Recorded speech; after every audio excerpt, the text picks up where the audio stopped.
Welcome to the Bourbon Van. I'm Phil. I'm Julie. Let's party like it's 2021.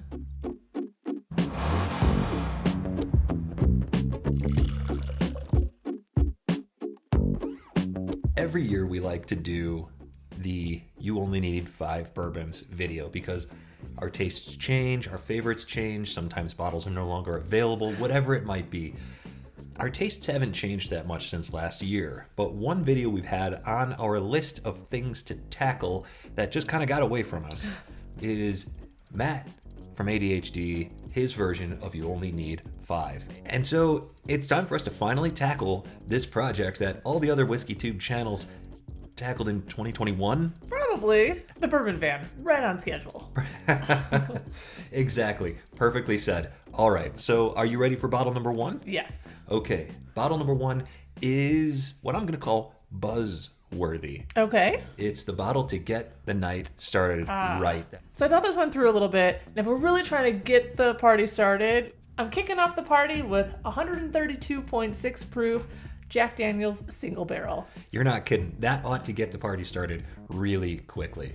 How do you get the night started? Get ready to not be surprised. Elijah Craig Barrel Proof. I love this. I love every single release of it.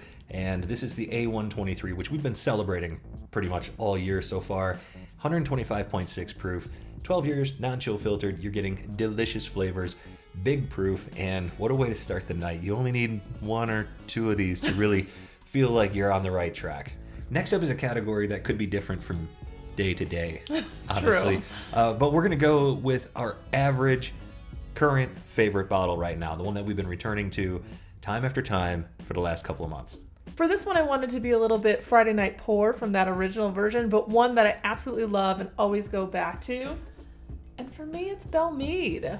There's just something about this bottle, and I don't know if it's just because we can't get it here anymore, and so I have like 3 bottles hoarded away in my collection, but still, I love it. Every time I drink it, I'm like, why don't I drink this more?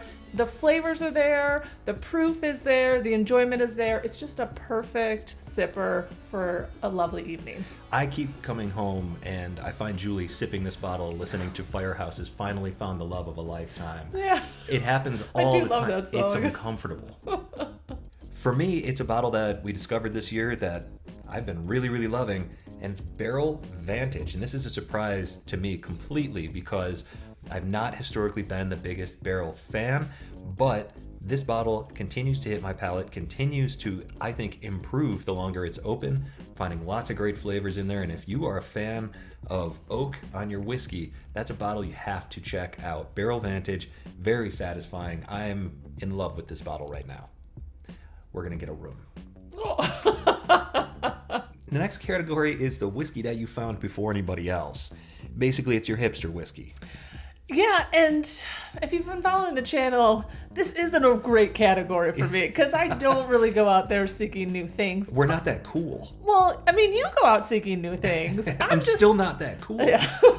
True, we're just not that cool. But the bottle that I'm bringing today is Old 55. Mm-hmm. And the reason I'm bringing it is, one, it's actually not available here. At all. We got some inside tips from our Patreons. This was a distillery that we needed to check out. We checked them out back in 2021, and they blew our mind with how delicious it was. We had a great time at the distillery. We don't hear a lot of people talking about Old 55, but we wish they would because it's delicious. It's still really hard to find, even in the Midwest, is my understanding. So Old 55 is a distillery that's definitely under the radar. Don't tell anybody else about it. Yeah. For me, it's a bottle that's pretty well known these days, but it wasn't for a while, and it's still not super readily available out there. And that is Fray Ranch from Reno, Nevada. Fallon, Nevada, technically.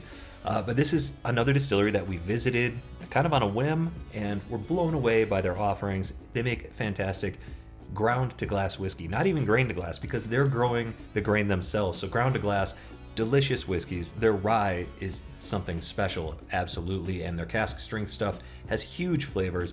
They are doing some really, really cool things with farming and whiskey. And if you haven't had Fray Ranch, you need to check them out. You can order their stuff online. So there you have it. A bottle from Indiana for Julie, a bottle from Nevada for me. We are definitely flying way under the radar. Very cool. Next up is the bottle that you have that your friends don't, that when they're talking about their rare stuff, you break that out and you show them exactly what you've got. And for us, it's this Heaven Hill 17. I am not disappointed in this. We've bought some expensive bottles, some expensive rare bottles in the past, and not all of them have hit the mark. I was so pumped to find out the flavor and the experience were wonderful on this. Yeah, I mean, it's not the cheapest bottle by any means, but when you spend a lot of money, you want it to live up to what you paid for it, and this experience definitely does that. Check this out. Beautiful. How about that? How about that presentation? I know, it's beautiful. Heaven Hill, gorgeous, fantastic, and yeah, our whiskey of the year last year for good reason. It's absolutely stunning, flavorful, delicious.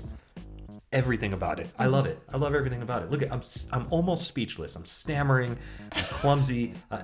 It's great whiskey. Lastly, it's a very important category. It's the long pour. It's the bottle you grab off the shelf and just kind of go boop right into the glass. Yeah, you're not going to spill a drop because you know that the shape of that bottle is perfectly suited for pouring from a distance. And if you know me at all, you know that it doesn't matter what shape the bottle is in. I'm guaranteed to miss the glass at least a little bit. You're still going to fill it most of the way up, though. Definitely. That's the Julie pour. All right, what have you got for your long pour? So for my long pour, in a hip flask, OGD bonded. I selected it because, one, it's only $24 here, and so if I spill it all over the table, I'm not going to be upset. $24 for a 750 milliliter bottle. Yeah, not for this. And two, if it makes it in the glass, it's going to be a good evening. Yeah, great. Yeah. And for you? For me, look at the lip on this bottle. Oh, boy. You just know I'm going to pour this perfectly. It's Woodinville whiskey from Washington State. This one is a single barrel, 118 proof. And if any of this gets in the glass, we're going to have a pretty good time. Now, here's the thing. I've got the medicine bottle. Julie's got the little guy there. And we're going to do a simultaneous pour as a bit of a competition. Oh, no, a competition. And we're going to see who gets more in the glass. We do have a towel standing by in case we make a mess. Are you ready? I'm going to stand up for this. I'm going really long pour. All right. Okay, here we go. How long is your long pour? Really long. Like, I was thinking, this is so silly. Oh, boy. I'm measuring. I'm scared. Oh! I didn't make any. How did you do that? Oh, my gosh. There it is. From wherever we are. To wherever you are. Cheers. We should have worn our water wings for this one.